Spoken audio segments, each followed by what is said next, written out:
Hi friends, நான் உங்கள் கவிதா செந்தில். இன்றைக்கி நம்ம என்ன பார்க்க போகிறோம் அப்படின்னா, சபுக்குட்டி ஜேஜேக்காக உருளைக்கிழங்கு சீஸ் பால் செய்கிறாங்க. அதை தான் பார்க்க போகிறோம். வாங்க ஃப்ரெண்ட்ஸ், அது எப்படி செய்கிறதுன்னு நான் உங்களுக்கு சொல்லித்தரேன். ஆனால் சூப்பராக இருந்துச்சு. ஒரு 6 பெரிய உருளைக்கிழங்கு எடுத்து 4ஆக கட் பண்ணி ஒரு குக்கரில் போட்டு ஒரு 3 விசில் விட்டுருங்க.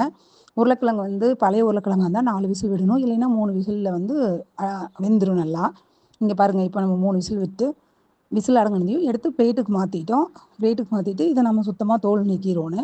நீங்கள் அவசரப்பட்டு சூடாக இருக்கிற போதே இதை எடுத்து தொளிச்சிட்டு கவிதா சொன்னால் நான் கையை சுட்டுக்கிட்டேன் அப்படியெல்லாம் சொல்லக்கூடாது ஃப்ரெண்ட்ஸ். பொறுமையாக அதை தொளிங்க. இது சூப்பராக இருந்துச்சு. சபுக்குட்டி ட்ரை பண்ணி செஞ்சு கொடுத்தாங்க. எங்களுக்கு எல்லாத்துக்குமே ரொம்ப ரொம்ப பிடிச்சிருந்துச்சு. அதனால் கண்டிப்பாக நீங்களும் செய்யுங்க. உங்கள் வீட்டில் குழந்தைங்க பெரியவங்களுக்கு எல்லாத்துக்குமே ஈவினிங் ஸ்நாக்ஸாக செஞ்சு கொடுத்து பாருங்கள். டீ கூட சாப்பிட்றபோது அவ்வளோ சூப்பராக இருக்குது. நல்லா மேலே மொறுன்னு இருக்குது, உள்ளே சாஃப்டாக இருக்குது, அதுக்குள்ளே சீஸு செம்ம டேஸ்ட்டு. அதனால் கண்டிப்பாக நீங்கள் ட்ரை பண்ணுங்கள். அதே போல் என்னோடய வீடியோவை இப்போ தான் நீங்கள் ஃபஸ்ட் டைம் பார்க்குறீங்கன்னா கண்டிப்பாக மறக்காமல் சப்ஸ்கிரைப் பண்ணி பெல் பட்டன் அடிங்க. அப்போ தான் என்னோடய எல்லா வீடியோவும் நீங்கள் பார்க்க முடியும். நாங்கள் இந்த மாதிரி சமையல் வீடியோ எல்லாத்தையும் போடுவோம்ல. இப்போ வந்து நம்ம உருளைக்கிழங்கு பேசிகிட்டே எல்லா உருளைக்கிழங்கையும் தொளிச்சாச்சு.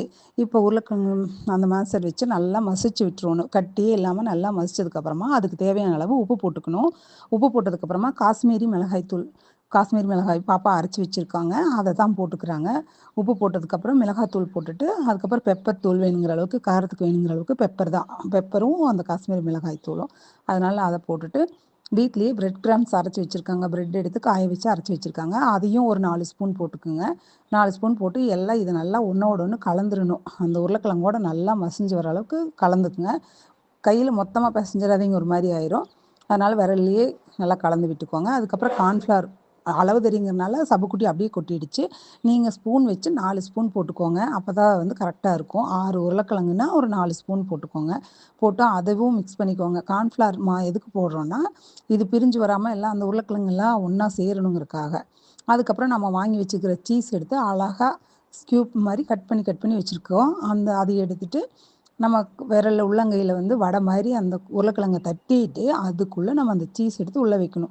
உள்ளே வச்சு நல்லா உருண்டை கூட்டிக்கோங்க. லட்டு உருட்டுற மாதிரி அழகாக உருட்டுங்க. அங்கே பாருங்கள், சபு எவ்வளோ அழகாக உருட்டிகிட்டு இருக்கா.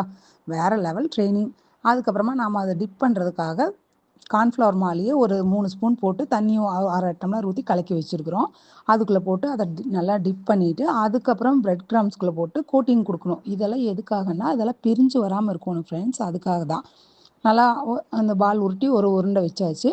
இன்னும் மீதம் இருக்கிற எல்லா உருளைக்கிழங்கையும் இந்த மாதிரி தான் செய்யணும். உருளைக்கிழங்கு நல்லா தட்டி எடுத்துட்டு அதுக்குள்ளே ஒரு சீஸ் எடுத்து வச்சு அழகாக மடித்து நல்லா உருண்டை கூட்டி லட்டு மாதிரி அழகாக உருண்டை கூட்டி அதுக்கப்புறமா நாம் இது பண்ணி வச்சுருக்கிற டிப் பண்ணுறதுக்காக கலக்கி வச்சுருக்கிற கார்ன்ஃப்ளவர் மாவு கலவையில் போட்டு உள்ளே எடுத்து பிரெட் கிராம்ஸில் போட்டு நல்லா உருண்டை கூட்டி எடுத்துருங்க. நல்லா கோட்டிங் கொடுத்துட்டிங்கன்னா அது பிரிஞ்சே வராது. அவ்வளோ சூப்பராக இருக்கும்.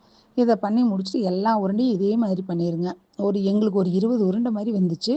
எல்லாத்தையும் செஞ்சுட்டோம். 6 பெரிய உருளைக்கிழங்குல ஒரு 20 உருண்டை வந்துச்சு. எல்லாத்தையும் நாங்கள் இந்த மாதிரி அழகாக பிளேட்டில் உருண்டை கூட்டி எடுத்து வச்சிட்டோம். பாருங்கள் ஃப்ரெண்ட்ஸ், எவ்வளோ சூப்பராக இருக்குதுன்னு பார்க்கும்போதே டைட் இருக்குது எனக்கெல்லாம். பாப்பா எப்போ செஞ்சு கொடுப்பான் அப்படின்னு பார்த்துக்கிட்டே உட்காந்துட்டு இருந்தேன். பாருங்கள், சூப்பராக செஞ்சிட்ருக்காங்க. சபுக்குட்டியாக இப்படி சமையல் வேலை செய்யுதுன்னு நான் பார்த்து ஆச்சரியப்பட்டுட்டு இருக்கேன் ஃப்ரெண்ட்ஸ்.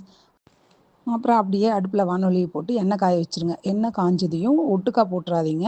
ஒன்றா தள்ளி ஒரு 4 உருண்டை மட்டும் போடுங்க. ஏன்னா பிரிஞ்சு வராமல் இருக்கணும்.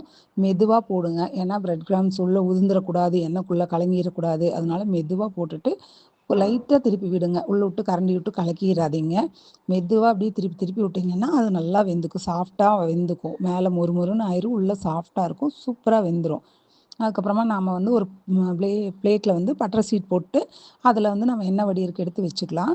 வச்சுட்டு இது கூட மயோனிஸ் கொடுக்கலாம், கெச்சப் கொடுக்கலாம், டொமேட்டோ கெச்சப் கொடுக்கலாம். எது கொடுத்தீங்கனாலும் சூப்பராக இருக்கும்.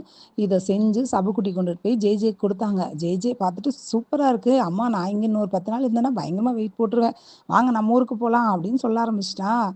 சபுக்குட்டி இன்னொரு அம்மாவாகவே மாறிட்டாங்க.